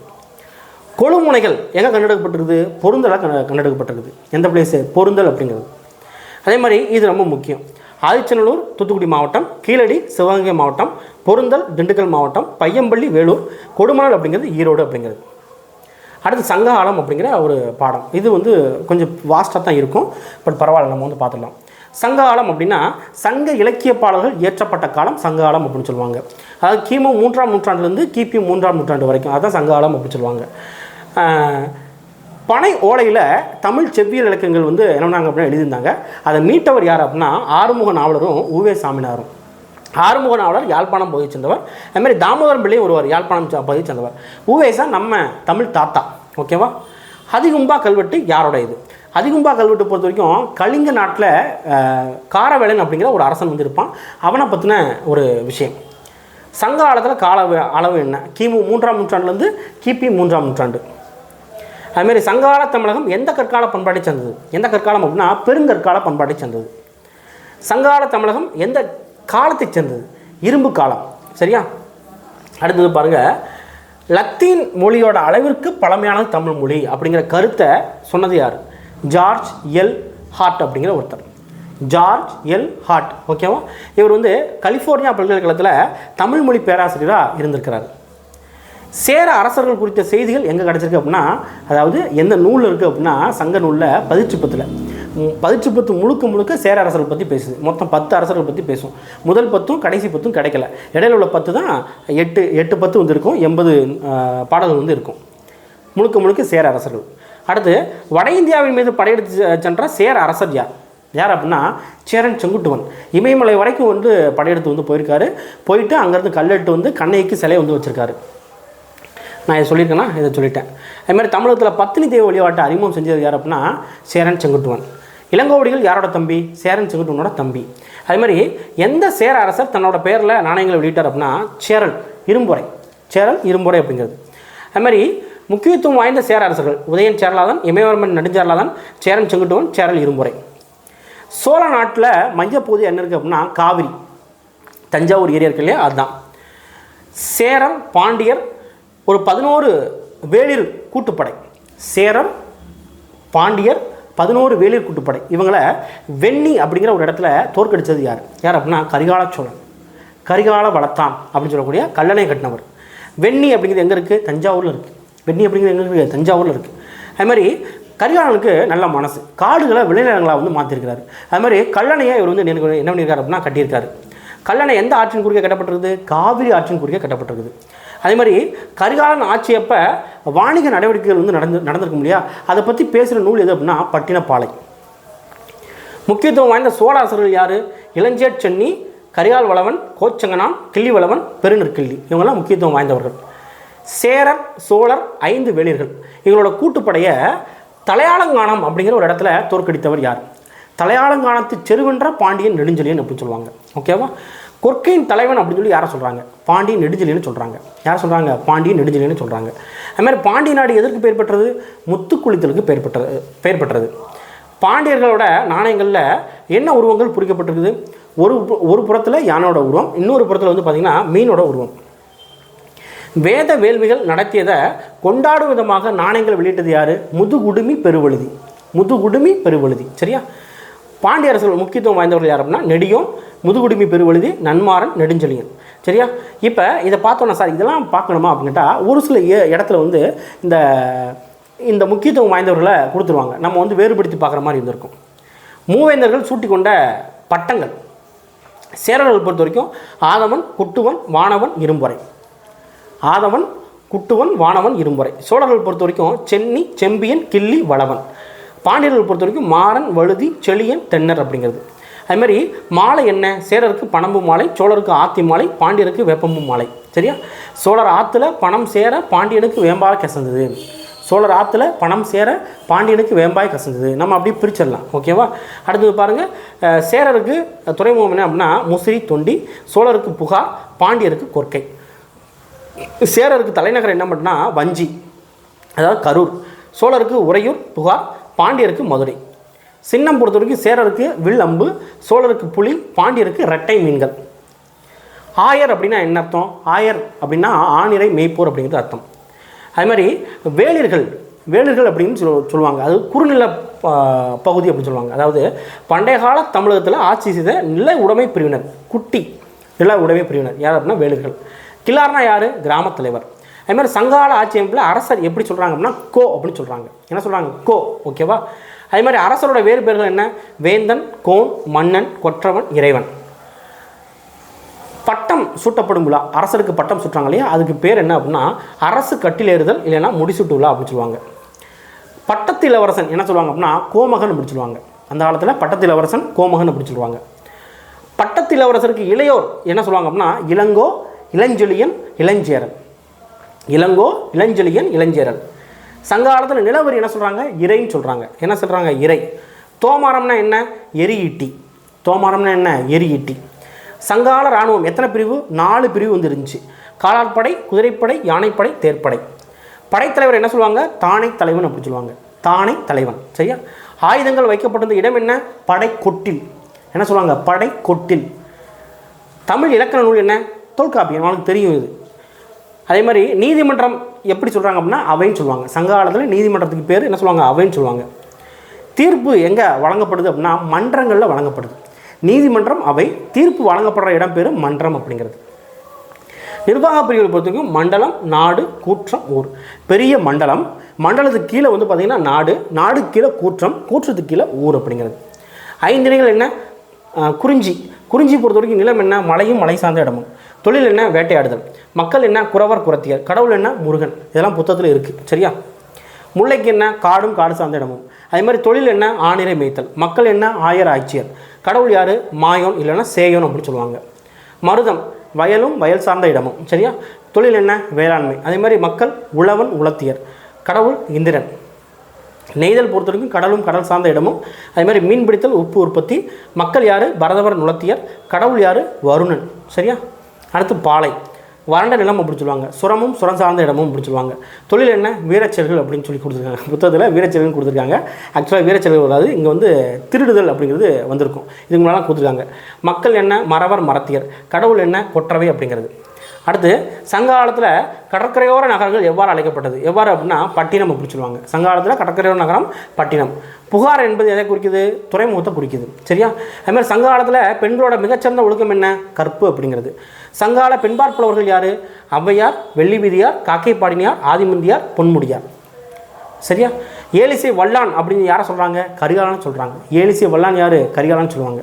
அதுமாதிரி நரைமுடி தரித்து நீதி சொன்ன நீதிமான் யாருன்னு கேட்டாலும் கரிகாலன் தான். சின்ன வயசுலேயே பெரியாள் மாதிரி வந்து வேஷம் போட்டு நீதி வந்து சொன்னார். சங்க காலத்தில் பாடல்கள் பாடும் புலவர்கள் என்ன சொல்கிறாங்க? பாணர்னு சொல்கிறாங்க, விரலியர் அப்படின்னு சொல்கிறாங்க. கணிகையர்னா யார்? நடனங்களை நிகழ்த்துபவர்கள் அப்படின்னு சொல்லலாம். முக்கிய துறைமுகங்கள் என்ன? முசிறி, தொண்டி, குறைமுகம். சரி, முசிறி, தொண்டி, கொர்க்கை அப்படிங்கிறது. கலங்கரை, இலங்கை, சுடர் என அறியப்படுபவை யார்? சரியா? என்ன அப்படின்னா அறியப்பட்டவை யாவை? என்ன அப்படின்னா ஒளி விளக்கு கோபுரம். ஓகேவா? ரைட். அடுத்து உடலை பதப்படுத்தப்படுறதுக்கு இதுக்கு முன்னால் என்ன பயன்படுத்துகிறாங்க பழங்காலத்தில்? என்ன அப்படின்னா கருமிளகு. ஓகேவா? கருமிளகு கதிர் அப்படின்னு சொல்லுவாங்க. ஓகே. இந்திய பட்டு. சரியா? இந்திய பட்டு எடைக்கு எடை தங்கம் கொடுத்து பெற தகுதியானது அப்படின்னு சொல்லி அறிவித்தவர் யார்? யார் அப்படின்னா ஆரிலியன். ரோமானிய பேரரசர் ஆரிலியன் அறிவிச்சிருக்காரு. இந்தியாவின் முதல் பேரங்காடி அப்படின்னு சொல்லிட்டு பிளினி. சரியா? பிளினி வந்து யாரை சொல்லியிருக்காங்க அப்படின்னா, அதாவது இந்தியாவின் முதல் பேரங்காடி அப்படின்னு சொல்லிட்டு பிளினி முசிறியை சொல்லியிருக்காரு. முசிறி ஏரியாவும் சொல்லியிருக்காரு. அடுத்தது பாருங்கள், இயற்கை வரலாறு அப்படிங்கிற நூலை பிளினி வந்து எழுதினார். அது மாதிரி ரோமானியரோட குடியிருப்பில் அகஸ்டஸ் கடவுளுக்காக கோயில் வந்து கட்டப்பட்டிருந்தது. எங்கே அப்படின்னா முசிறி. முசிறியில் ரோமானிய குடியிருப்பு வந்து இருந்துச்சு. அங்கே அகஸ்டஸ் கடவுளுக்காக கோயில் வந்து கட்டப்பட்டிருந்திருக்கு. அலெக்சாண்ட்ரியா அப்படிங்கிற ஒரு பிளேஸு, அங்கே இருக்கிற ஒரு வணிகர், அவருக்கும் முசிறியை சேர்ந்த ஒரு வணிகருக்கும் இடையில் ஒரு ஒப்பந்தம் வந்து கையெழுத்தானது. அந்த ஒப்பந்தம் பேர் என்ன அப்படின்னா பாப்பிரஸ் ஒப்பந்தம் அப்படின்னு சொல்லுவாங்க. சரியா? என்னென்னா பாப்பிரஸ் ஒப்பந்தம் எங்கே இருக்குது அப்படின்னா வியன்னால அருங்காட்சியத்தில் இருக்குது. வியன்னால அருங்காட்சியத்தில் இருக்குது. சரியா? பாப்பிரஸ் ஒப்பந்தம் எந்த நூற்றாண்டை சேர்ந்தது? 2ஆம் நூற்றாண்டை சேர்ந்தது. களப்பிரர்கள் தமிழகத்தை எவ்வளவு காலம் ஆட்சி செய்தனர்? 2½ நூற்றாண்டுகள் ஆட்சி செய்தனர். களப்பிரர்கள் காலத்தில் எழுதப்பட்ட 50 காப்பியங்கள் என்ன? சீவக சிந்தாமணியும் குண்டலகேசியும். அடுத்து வட்ட எழுத்து அப்படிங்கிற ஒரு புதிய எழுத்து முறையை களப்பிரர்கள் உருவாக்குனாங்க. பாண்டியர்கள் ஆட்சிக்கு பின்னால் யார் வராங்கன்னா களப்பிரர்கள் வந்தாங்க. சங்ககால நிர்வாக முறையில் மிகச்சிறிய நிர்வாக அழகு என்ன அப்படின்னா ஊர் அப்படிங்கிறது. அடுத்ததாக குப்தர். ஸோ குப்தர் பொறுத்த வரைக்கும் குப்த வம்சத்தை நிறுவனது யார் அப்படின்னா ஸ்ரீகுப்தர். யார் நிறுவனா? ஸ்ரீகுப்தர். நல்லா காது கொடுத்து கேளுங்க. நாணயங்களில் முதன்முதலாக இவரோட பேர் தான் வந்து இடம்பெற்றுச்சு. ஸ்ரீகுப்தர் பேர் தான். ஸ்ரீகுப்தரோட பேர், அதாவது மகாராஜா அப்படின்னு சொல்லிட்டு கல்வெட்டுகளில் யாரோட பேர் வந்து இடம்பெற்றுது அப்படின்னா ஸ்ரீகுப்தர் கடோத்கஜர். ஸ்ரீகுப்தர் கடோத்கஜர். சரியா?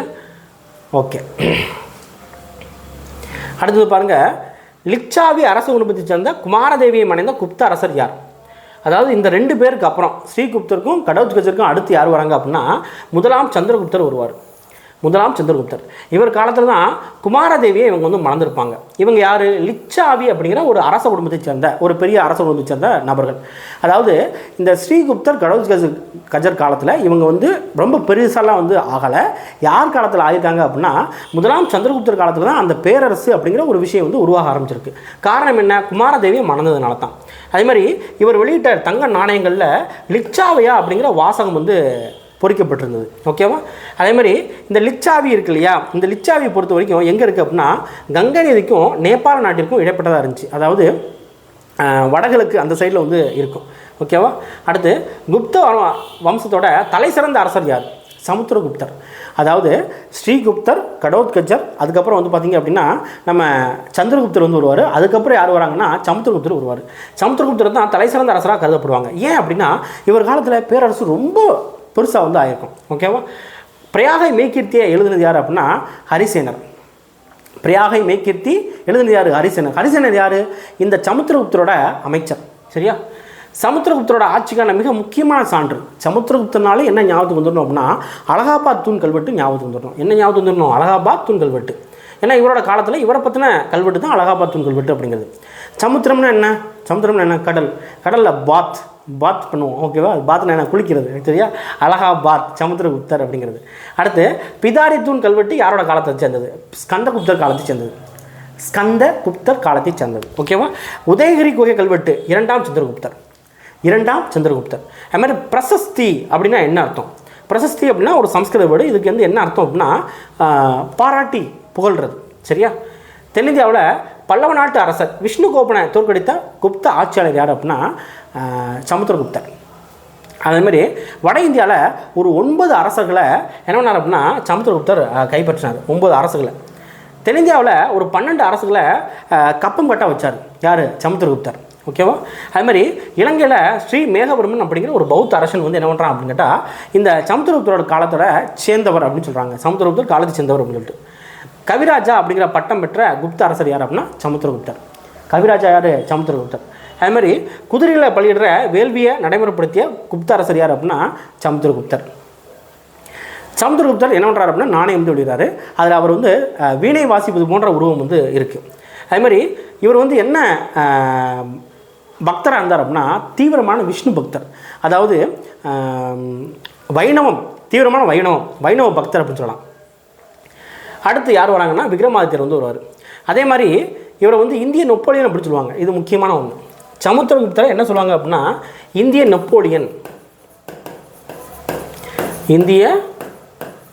நெப்போலியன் யார்? சமுத்திரகுப்தர், ஓகேவா? ரைட். அடுத்து வந்து பாருங்கள் விக்ரமாதித்யர் அப்படின்னு சொல்லி அறியப்படுற யார்? இரண்டாம் சந்திரகுப்தருக்கு தான் நிறைய பட்டப்பெயர்கள் வந்து இருக்குது, ஓகேவா? அதே மாதிரி இரண்டாம் சந்திரகுப்தரை பொறுத்த வரைக்கும் மெக்ராலி இரும்புத்தூண் கல்வெட்டு மைண்ட்லேருந்து வரணும். மெக்ராலி இரும்புத்தூண் கல்வெட்டு. பாஹியான் அப்படிங்கிற ஒரு சீன பௌத்த அறிஞர் இந்த இரண்டாம் சந்திரகுப்தர் காலத்தில் வந்தார். இப்போ விக்ரமாதித்தர் இல்லைன்னா இரண்டாம் சந்திரகுப்தர் இவர் காலத்தில் நவரத்தினங்கள், இவர் அவையில் வந்து நவரத்தினங்கள் வந்து இருந்தாங்க. காளிதாசர் சமஸ்கிருத புலவர், ஹரிசேனர் சமஸ்கிருத புலவர். காளிதாசர், ஹரிசேனர் சமஸ்கிருத புலவர். அமரசிம்மர் அகராதியல் ஆசிரியர். அகராதி. தன்வந்திரி இவர் வந்து மருத்துவர். காகபானகர் சோதிடர். சங்கு கட்டடக்கலை நிபுணர். சங்கு பார்க்குறதுக்கு எவ்வளோ டிசைனாக ஆர்கிடெக்டாக இருக்குமா, சரியா? கட்டடக்கலை நிபுணர். அடுத்து வந்து பாருங்கள் வராகமிகினர் வானியல் அறிஞர். வராச்சி இலக்கண ஆசிரியர், சமஸ்கிருத புலவர்.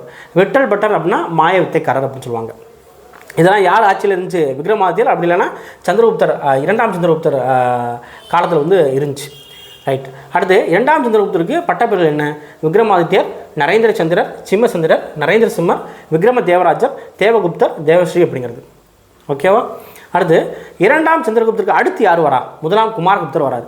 முதலாம் குமாரகுப்தர் காலத்தில் தான் நாலந்தா பல்கலைக்கழகம் அப்படிங்கிற ஒரு விஷயத்தை வந்து உருவாக்கியிருப்பார்.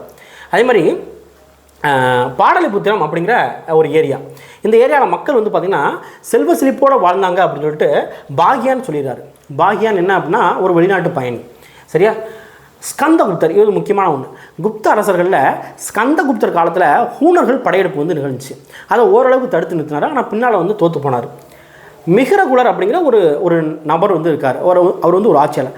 அவருக்கு கப்பம் கட்ட வேண்டிய சூழ்நிலை யாருக்கு வந்துருச்சு அப்படின்னா முதலாம் நரசிம்மகுப்தருக்கு வந்துருச்சு. இது நாள் வரைக்கும் பெரிய பேரரசாக இருந்துச்சு குப்த அரசு. இவங்க காலத்தில் என்ன ஆயிடுச்சு? இந்த முதலாம் நரசிம்மகுப்தர் காலத்தில் மிகிரகுலருக்கு கப்பம் கட்ட ஆரம்பிச்சிட்டாங்க. முதலாம் நரசிம்மகுப்தர் அப்படிங்கிற பேரில் அரியணை ஏறியவர் யார் அப்படின்னா பாலாதித்யர். யார்? பாலாதித்யர். குப்த பேரரசோட அங்கீகரிக்கப்பட்ட கடைசி அரசர் யார் அப்படின்னா விஷ்ணுகுப்தர், சரியா?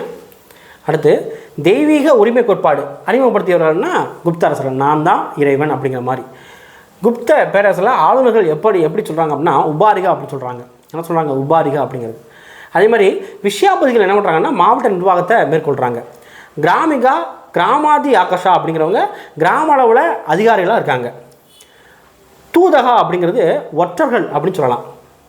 அதே மாதிரி காலாட்படையோட தளபதி இருக்காங்க இல்லையா, இவங்க என்ன பண்ணுறாங்க அப்படின்னா பாலாதி கிரிதா அப்படிங்கிற ஒரு பதவி. பாலாதி கிரிதானா யாரை குறிக்குது? காலாட்படை தளபதியை குறிக்குது. குதிரைப்படை தளபதி அப்படின்னா மகாபாலாதி கிரிதா. நிதிச்சாரம் அப்படிங்கிற ஒரு நூலை எழுதுனது யார் அப்படின்னா காமாந்தகர் என்ன பண்ணுறாரு? நிதிச்சாரம் அப்படிங்கிற நூலை எழுதியிருக்காரு. க்ஷேத்ரா அப்படின்னா வேளாண்மை நிலம். குப்தர் காலத்தில் க்ஷேத்ரானா வேளாண்மை நிலம், கிலானா தரிசு நிலம், அப்ரகதா அப்படின்னா வனம் அல்லது காட்டு நிலம், வஸ்தினா குடியிருப்பு நிலம். வாஸ்து பார்த்து குடியிருப்பு வந்து போவோம், சரியா? கபத சரகா அப்படின்னா மேய்ச்சல் இனம். அதே மாதிரி வணிகர்கள் பொறுத்த வரைக்கும் 2 வணிகர்கள் இருக்காங்க, சிரேஸ்தி சார்த்தவாகா. சிரேஸ்தி அப்படின்னா ஒரே இடத்துல இருந்து வணிகம் வந்து பண்ணுவாங்க. சார்த்தவாகா அப்படின்னா எருமை மாடு இருக்கு இல்லையா, எருது பூட்டிய வண்டிகளில் நிறைய இடத்துக்கு போய் வாணிகம் வந்து பண்ணுவாங்க. நாலந்தா பல்கலைக்கழகத்தில் பௌத்தம் அப்படிங்கிறது ஒரு மெயின் பாடப்பிரிவாக இருக்குது. அதே மாதிரி நாலந்தா பல்கலைக்கழகத்தில் 8 மகா பாடசாலைகளும் 3 நூலகங்களும் இருந்துச்சு. நாலந்தா பல்கலைக்கழகத்தை யார் இடித்து நொறுக்குனா அப்படின்னா பக்தியார் கில்ஜி வந்து இடித்து நொறுக்கினார். நாலந்தா பல்கலைக்கழகத்தை உலக பாரம்பரிய சின்னமாக யுனெஸ்கோ வந்து அறிவிச்சிருக்காங்க. ஹூனர்னா யார்? ஹூனர்னா நாடோடி பழங்குடியினர் அப்படின்னு சொல்லலாம். ஹூனரோட தலைவராக யார் செயல்பட்டா? அட்டிலா செயல்பட்டாங்க. அட்டிலா அப்படிங்கிற ஒருத்தவங்க. அதே மாதிரி மேலை கடற்கரை துறைமுகம் குப்தர் பீரியடில் மேலே கடற்கரை துறைமுகம் என்னென்ன? கல்யாண், மங்களூர், மலபார் அப்படிங்கிறது. அதுமாதிரி கீழே கடற்கரை துறைமுகம் என்ன அப்படின்னா தாமிரலிப்தி அப்படிங்கிறது. சரியா? தாமிரலிப்தி அப்படிங்கிறது.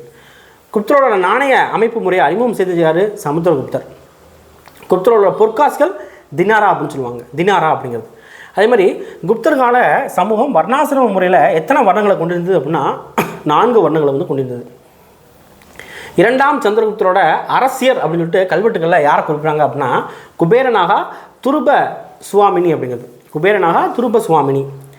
கட்டுமான கோவில்களை முதலாக கட்டியவர்கள் யார் அப்படின்னா குப்தர்கள் தான். குப்தர்களால் குடைவரை கோயில்கள், பாறை குடைவரை கோயில் எங்கே இருக்குது அப்படின்னா அஜந்தா எல்லோரா. அஜந்தா எல்லோரா எங்கே இருக்குது அப்படின்னா மகாராஷ்டிராவில். பாக் மத்திய பிரதேசில். உதயகிரி ஒடிஷாவில். சரியா? இது முக்கியம். அஜந்தா எல்லோரா மகாராஷ்டிரா, பாக் மத்திய பிரதேசம், உதயகிரி ஒடிசா.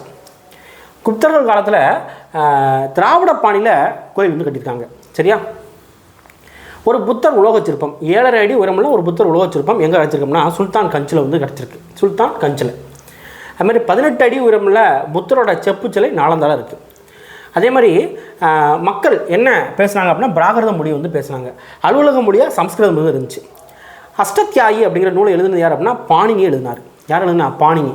அதுமாதிரி மகாபாஷ்யம் அப்படிங்கிற நூலை எழுதுனது யார் அப்படின்னா பதஞ்சலி எழுதினார். யார் எழுதுனா? பதஞ்சலி. அதுமாதிரி வங்காளத்தை சேர்ந்த சந்திரகோமியா அப்படிங்கிற ஒரு பௌத்த அறிஞர் என்ன பண்ணுறாரு அப்படின்னா சந்திர வியாக்கரணம் அப்படிங்கிற ஒரு நூல் வந்து எழுதினார். காளிதாசர் இருக்கார் இல்லையா, வடமொழியில் ஒரு பெரிய நம்ம கம்பனம் மாதிரி காளிதாசன் அங்கே. ஓகேவா? சாகுந்தலம், மாளவியாக்கினி மித்திரம், விக்ரம ஒரு விஷயம், இதெல்லாம் வந்து இவர் எழுதின நூல்கள், அதாவது நாடக நூல்கள். மற்ற நூல்கள் என்ன அப்படின்னா மேகதூதம், ரகுவம்சம், குமார சம்பவம், ரிது சம்ஹாரம். சூரிய சித்தாந்தா அப்படிங்கிற நூலை எழுதுனது யார்? ஆரியப்பட்டர். சூரிய சித்தாந்தா ஆரியப்பட்டர். அது மாதிரி பூமி தன்னோட அச்சில் சுழலுது அப்படிங்கிற ஒரு கருத்தை முன் வச்சது யார் அப்படின்னா ஆரியப்பட்டர். ஆயுர்வேத மருத்துவத்தில் நிபுணராக திறந்தவர் யார் அப்படின்னா தன்வந்திரி. தன்வந்திரிலாம் ஒரு டைம் எக்ஸாமில் கேட்டிருந்தாங்க. அறுவை சிகிச்சை செயல்முறையை சொன்னது யார்? சுஸ்ருதர். சரியா? அதுமாதிரி அஸ்வமேத யாகம் யாரெல்லாம் நடத்திருக்காங்க அப்படின்னா சமுத்திரகுப்தரும் 1ஆம் குமாரகுப்தரும். தசம எண்முறை பூஜ்ய கண்டுபிடிப்பு இதை நம்மளுக்கு விட்டுட்டு போனவங்க யாருன்னா குப்தர்கள் தான். கான்ஸ்டான்டினோபிள் நகரை உருவாக்கிய ரோமானிய பேரரசர் மகா கான்ஸ்டான்டினின் சமகாலத்திய குப்த அரசர் யார் அப்படின்னா சந்திரகுப்தர். எது சந்திரகுப்தர்? 1ஆம் சந்திரகுப்தர். அதே மாதிரி ஹூனர்களோட படையெடுப்பு என்னாச்சு அப்படின்னா குப்தரோட வீழ்ச்சிக்கு வழிவகுத்தது. ஓகேவா? ரைட். அடுத்து வந்து பாருங்கள், யாருடைய வீழ்ச்சிக்கு பிறகு, அதாவது இந்தியா மௌரியருக்கு பின்னால் எப்படி இருந்துச்சு? யாருடைய வீழ்ச்சிக்கு பின்னால் சாதவானர்கள் சுதந்திர அரசர்களாக மாறினார்? யாருன்னா அசோகருக்கு பின்னால் சாதவானர்கள் சுதந்திர அரசராக மாறிட்டாங்க. அரச சரிதம் எழுதுனது யார்? பாணப்பட்டர். அரச சரிதம் எழுதுனது யார்? பாணப்பட்டர். சரியா? மகாபாஷ்யம் எழுதுனது யார்? பதஞ்சலி எழுதினார். அதே மாதிரி மத்திய மிக சூத்ரா நாகார்ஜுனா எழுதினார். புத்த சரிதம் அஸ்வகோசர்.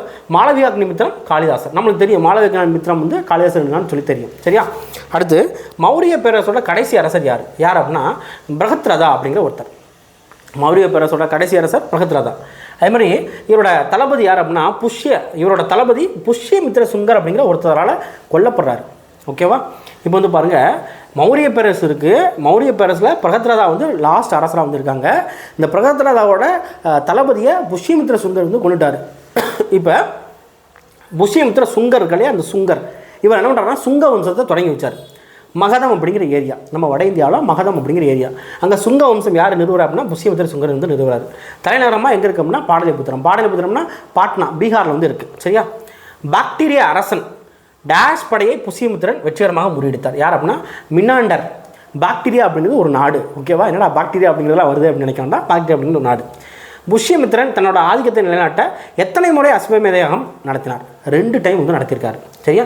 அது மாதிரி புஷ்யமித்திர சுங்கருக்கு பின்னால் அரசு பதவி யார் இருக்கிறாங்க அப்படின்னா அக்னிமித்திரன் இருக்கிறார். என்ன பண்ணுறாரு? அக்னிமித்திரன். அதே மாதிரி காளிதாசர் என்ன பண்ணிக்கிறாருன்னா மாளவிகாக்னி மித்ரா வந்து எழுதியிருக்காங்க இல்லையா, இந்த நாடகத்தோட கதாநாயகனாக யார் இருக்காங்கன்னா இந்த அக்னிமித்திரன் வந்து இருக்கார். அதே மாதிரி இந்த அக்னிமித்திரர் மகன் வசுமித்திரன் அப்படிங்கிற ஒருத்தர் வந்துருக்காங்க. இவங்க கிரேக்கர்களை சிந்து நதிக்கரையில் வெற்றி கொண்டதாக குறிப்பிடப்படுது. கடைசி சுங்க அரசர் யார்? தேவபூதி அப்படிங்கிற ஒரு அரசர். இவர் என்ன பண்ணுறாங்க அப்படின்னா, இவர்கிட்ட அமைச்சராக இருந்த இந்த தேவபூதிட்ட அமைச்சராக இருந்த வாசுதேவ கன்வர் அப்படிங்கிற ஒருத்தரால் கொல்லப்படுறாரு. இந்த கன்வர் என்ன பண்ணுறாரு? கண்வ வம்சத்தை உருவாக்குறாரு. சரியா? கண்வ வம்சம் பொறுத்த வரைக்கும் 4 அரசர்கள் மட்டும்தான் இருந்தாங்க. வாசுதேவர், பூமிமித்திரன், நாராயணர், சுசர்மன் அப்படின்னு சொல்லிட்டு. கடைசி கண்வ அரசர் யார் அப்படின்னா சுசர்மன். சரியா? ஆந்திராவை சேர்ந்த சிமுகா என்பவரால் கொல்லப்பட்டார். இந்த மௌரியருக்கு பின்னால் எல்லாமே வந்து கொல்லப்பட்டு தான் வந்து சமூகம் வந்து ஆரம்பிச்சிருக்கும். சாதவாகன வம்ச ஆட்சிக்கு அடிக்கல் நாட்டியவர் யார் அப்படின்னா சிமுகா சாசி. ஓகேவா? சரியா? தென்னிந்தியாவில் சாதவானர்கள் எத்தனை ஆண்டுகள் ஆட்சி புரிந்தாங்க அப்படின்னா 450 ஆண்டுகள். ஓகேவா? சதகரணி எத்தனை அஸ்வமேத யாகம் நடத்தினார்? சதகரணி இந்த சாதவாகன ஆட்சியாளர்களில் ஒருத்தர். 2 அஸ்வமேத யாகம். நாசிக் மெய்கீர்த்தி யாரால் வெளியிடப்பட்டது? யார் அப்படின்னா கௌதமி பாலஸ்ரீ அப்படிங்கிற ஒருத்தவங்களால் வெளியிடப்பட்டது. அதேமாதிரி இந்த மெய்கீர்த்தியில் கௌதமி, புத்திர சதகரணி, சாகர், யவனர், பகலவர் இவங்களை வந்து ஒழித்தார் அப்படின்னு சொல்லி கூறப்பட்டிருக்கு. அதாவது கௌதமி, புத்திர சதகரணி, சாகர், அடுத்து யவனர், பகலவர் இவங்களை வந்து ஒழித்தார் அப்படின்னு சொல்லி இந்த மெய்கீர்த்தியில் கூறப்பட்டிருக்கு. சரியா? கௌதமின்னு அந்த இருக்குது. கௌதமி பாலஸ்ரீ அதோட முடிஞ்சு. ஓகேவா? அடுத்து வசிஷ்ட புத்திர ஸ்ரீ புலமாய் நாணயங்கள் எந்த வடிவம் பொறிக்கப்பட்டதாக இருந்தது? எந்த வடிவம் அப்படின்னா கப்பல் வடிவம் பொறிக்கப்பட்டதாக இருந்தது. சரியா? பிராகிருத மொழியில் 700 பாடல்களை கொண்ட ஒரு சட்ட சாய், அதாவது சப்த சதி அப்படிங்கிற ஒரு நூலை எழுதுனது யார் அப்படின்னா அரசர் ஹாலா அப்படிங்கிற ஒருத்தர். அரசர் ஹாலா. அதே மாதிரி வியட்நாமில் ஓக் யோ அப்படிங்கிற ஒரு ஏரியாவில் புத்தரோட ஒரு வெண்கல சிலை வந்து எடுத்துருக்காங்க. அது அமராவதியில் இருக்கிற பாணியை வந்து ஒத்துருக்கு அப்படிங்கிறாங்க. தாய்லாந்தில் நாக்கான் பாதம் அப்படிங்கிற ஒரு இடத்துல கல்லாலான முத்திரை வந்து கண்டுபிடிக்கப்பட்டிருக்குது. சரியா? கல்லாலான, அதாவது நம்ம இந்தியாவில் உள்ள கல்லாலான முத்திரை வந்து கண்டுபிடிக்கப்பட்டிருக்குது. அலெக்சாண்டர் இந்தியாவில் கைப்பற்றிய பகுதிகள் என்னென்ன அப்படின்னா வடமேற்கு இந்தியா, அப்புறம் பஞ்சாப். அதே மாதிரி இந்தியாவில் இந்தோ கிரேக்கரோட ஆட்சிக்கு முற்றுப்புள்ளி வைத்தவர்கள் யார் அப்படின்னா சாகர்கள். யார்? சாகர்கள் அப்படிங்கிறவங்க வருவாங்க. சாகர்கள் ஆட்சி யாரால் நிறுவப்பட்டது அப்படின்னா மாவோஸ் அப்படி இல்லைன்னா மோகா அப்படிங்கிற ஒருத்தரால் காந்தாரா பகுதியில் நிறுவப்பட்டது அப்படின்னு சொல்லுவாங்க. தலைநகர் என்ன அப்படின்னா சிர்காப் அப்படிங்கிறது. மோரா அப்படிங்கிற ஒரு கல்வெட்டில் இவரோட பேர் வந்து குறிப்பிடப்பட்டிருக்குது. சரியா? அதேமாதிரி இவரோட நாணயங்களில் புத்தர், சிவன் இவங்களோட உருவங்கள் வந்து பொறிக்கப்பட்டிருக்குது. சாக வம்சத்தோட மிக முக்கியமான புகழ்வாய்ந்த அரசர் யார் அப்படின்னா ருத்ரதாமன் அப்படிங்கிற ஒருத்தவங்க. ஓகேவா? அடுத்து தூய சமஸ்கிருதத்தில் எழுதப்பட்ட முதல் கல்வெட்டு எது அப்படின்னா ருத்ரதாமனோட ஜுனாகத் அல்லது கிர்னார் கல்வெட்டு அப்படிங்கிறது. ஜுனாகத் அப்படி இல்லைன்னா கிர்னார் கல்வெட்டு அப்படிங்கிறது. ஓகேவா? அதேமாதிரி சாகர்கள் எந்த பெயரில் பிராந்திய ஆளுநர்களில் நியமனம் செஞ்சாங்க? சபாத்ரபாஸ் அப்படி இல்லைன்னா சத்ரப்ஸ் அப்படிங்கிறது. சபாத்ரபாஸ் இல்லைன்னா சத்ரப்ஸ் அப்படிங்கிறது.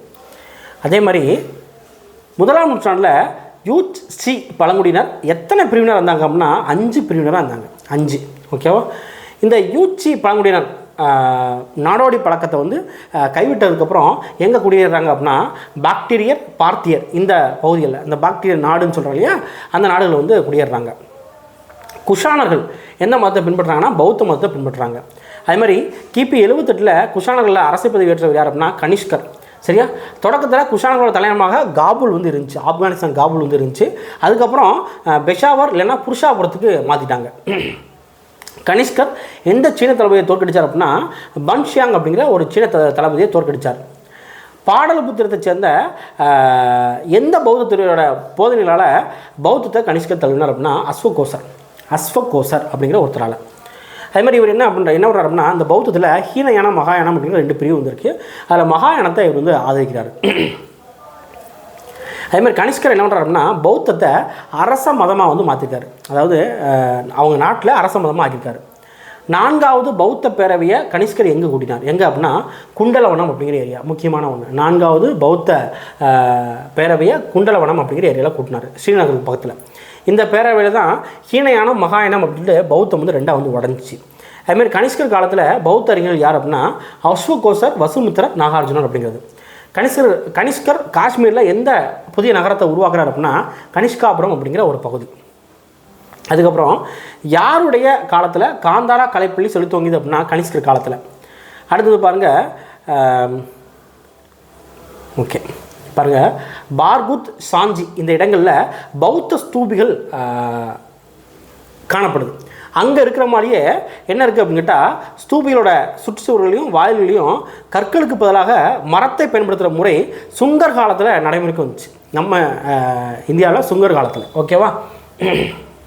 அடுத்து சமஸ்கிருத மொழியோட இரண்டாவது இலக்கண அறிஞர் யார் அப்படின்னா பதஞ்சலி. இந்த பதஞ்சலியை புஷ்யமித்திரர் ஆதரித்தார். புஷ்யமித்திரர் சுங்கர் வந்து ஆதரித்தார். ஓகேவா. இதெல்லாம் உங்களுக்கு தெரியுமா வந்து இருக்கும். அடுத்து கலிங்க அரசர் காரவேலர் வந்து இருக்கார். அவர் வந்து சுங்க அரசர்களோட சமகாலத்தவர் அப்படின்னு சொல்கிறாங்க. காரவேலர்கள் பற்றிய செய்திகளை நம்ம கதிகும்பா கல்வெட்டிலிருந்து நம்ம வந்து எடுக்கிறோம். அடுத்தது பாருங்கள், புத்தரோட ஆளுயர சிற்பங்கள் பாமியான் பள்ளத்தாக்கில் மலைகளில் செதுக்கப்பட்டிருக்குது. இந்த மலைகள் எங்கே இருக்குது அப்படின்னா இந்தியாவில் வடமேற்கு எல்லைப்புறத்துக்குள்ள இருக்குது. இப்போ ஆப்கானிஸ்தானில் இருக்குது. ஓகேவா. இதை தலிபான்கள் என்ன பண்ணுறாங்க அப்படின்னா உடைச்சி நொறுக்கிட்டாங்க. ஓகேவா. அடுத்துக்கு மௌரியர் காலத்துக்கு பின்னர் வந்து பார்த்திங்கன்னா காந்தாரா கலைப்பள்ளியை சேர்ந்த அர்ப்பணிப்பு மிக்க கலைஞர்களால் இந்த பாறைகளில் செதுக்கப்பட்ட கலை அப்படின்னு சொல்கிறாங்க. நான் இதுக்கு வந்து கலர் பண்ணி காமிக்கிறேன், தெரியுதா? சரி, ஓகேவா, ரைட். அதே மாதிரி இந்தோ கிரேக்க அரசர்கள் முதலாம் டெமிட்ரியஸ் அப்படிங்கிற ஒருத்தர் வந்து வருவார். இந்த முதலாம் டெமிட்ரியஸ் பொறுத்த வரைக்கும் என்ன அப்படின்னா கிரேக்கோ பாக்டீரிய அரசர் யுதி டெமஸ் அப்படிங்கிற ஒருத்தரோட மகன் அப்படின்னு சொல்லுவாங்க.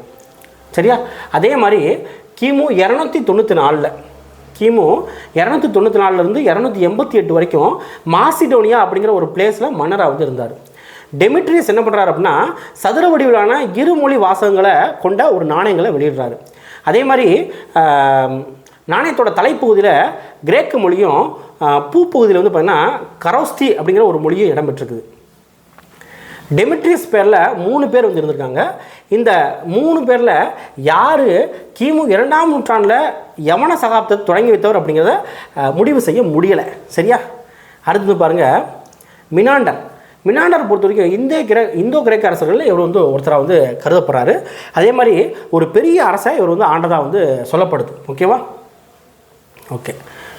அதேமாதிரி மினாண்டர் பொறுத்த வரைக்கும் என்ன அப்படின்னா மிலிந்தா தான் மினாண்டர் அப்படின்னு சொல்கிறாங்க. ஓகேவா. அதேமாதிரி மினாண்டர் பொறுத்த வரைக்கும் பௌத்த மதத்தை தழுவினார். அடுத்து இந்தோ பார்த்திய அரசர்கள் பகலவர் அப்படின்னு சொல்லுவாங்க. இந்தோ கிரேக்கர், இந்தோ சைத்தியர், இவங்களுக்கு அப்புறம் இந்தோ பார்த்தியர் வந்து வராங்க. கிபி முதல் நூற்றாண்டில் குஷானர்களால் இவங்க வந்து தோற்கடிக்கப்படுறாங்க. ஓகேவா. ஓகே. அடுத்து முதலாம் கட்பீசஸ், 2ஆம் கட்பீசஸ். இந்த முதலாம் கட்பீசஸ் பொறுத்த வரைக்கும் அரசர்கள். இவர் வந்து குஷானர்களில் ஒரு புகழ்பெற்ற ஒரு அரசியல் இராணுவ தளபதி அப்படின்னு சொல்கிறாங்க. அதே மாதிரி பாக்டீரியாவில் இவர் வந்து ஒரு அரசராக தன்னை வந்து நிலைநிறுத்திக்கிட்டார் பாக்டீரியாவில். ஓகேவா. பாக்டீரியா அப்படிங்கிற நாடு. இவரோட ஆதிக்கத்தை காபூல் காந்தார தேசம் வரைக்கும் என்ன பண்ணுறாரு அப்படின்னு கேட்டால் ஸ்டார்ட் பண்ணி சிந்து வரைக்கும் பரப்பிட்டார். அடுத்து 2ஆம் கட்பீசஸ். இவர் வந்து சீனா ரோமானிய அரசரோட நட்புறவை வந்து மேற்கொண்டார் அப்படின்னு சொல்கிறாங்க. அஸ்வகோசர் என்ன பண்ணுறாரு அப்படின்னா புத்த சரிதம் அப்படிங்கிற ஒரு முதல் சமஸ்கிருத நாடகத்தோட ஆசிரியர் அப்படின்னு சொல்கிறாங்க. முக்கியமான ஒன்று. சரியா, ரைட்.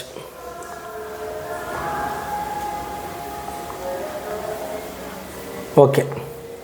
ஸோ நான் என்ன பண்ணியிருக்கேன் அப்படின்னு கேட்டால் அந்த 6th முக்கியமான விஷயங்கள் நான் வந்து சொல்லியிருக்கேன். இப்போ என்ன நம்ம வந்து தென்னிந்திய அரசுகள் மட்டும் நம்மளுக்கு வந்து பெண்டிங் வந்து இருக்குது. இந்த தென்னிந்திய அரசுகளை நம்ம வந்து அடுத்து வந்து நம்ம வந்து பார்த்துடலாம். இன்றைக்கி இந்த பார்த்த விஷயங்கள் நம்மளுக்கு வந்து போதுமானதாக வந்து இருக்கும்னு நினைக்கிறேன். ஓகேவா. சரி, தென்னிந்திய அரசுகள் மட்டும் வந்து இருக்குது. அடுத்து 7th ஹிஸ்ட்ரி வந்து ஸ்டார்ட் ஆகிடும். ஓகே.